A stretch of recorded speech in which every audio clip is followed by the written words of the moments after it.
好来，我来看这个大甲妈花轮来到中华的园林，当地排队买软轎卡的民众至少排1公里长，讲要轮到软轎卡，至少就要等1点钟。而这个宝岛有诚心的店家，放10外箱的运动饮料，要甲乡客来结缘。想要到有一个男子，伫15分钟内，甲所有的饮料是搬了，这店家拢讲去。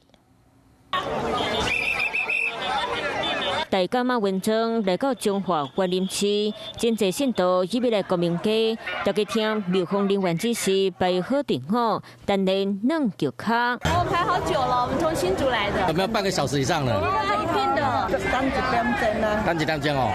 国民街拢是等连软轎卡的民众，目睭影一个上少排1公里长，等的时间嘛爱1点钟起跳，个人买1百币，要甲妈祖祈福。小孩要会考了，然后祝他那个金榜题名。软轎四周围的信徒坐甲考出，真侪店家下盘矿泉水、饮料请乡客啉。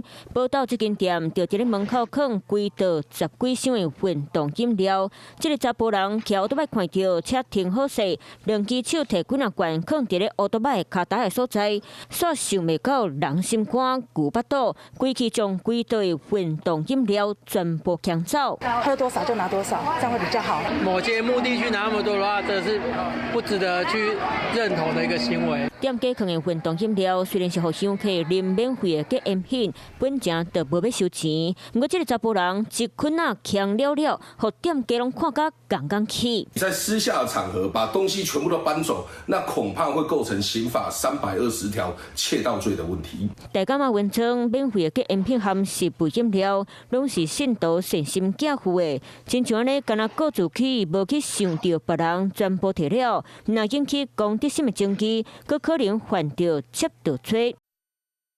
你好，我是宋彦明。想掌握最及时的新闻资讯吗？赶紧订阅、按赞、开启小铃铛，锁定华视新闻 YouTube 频道。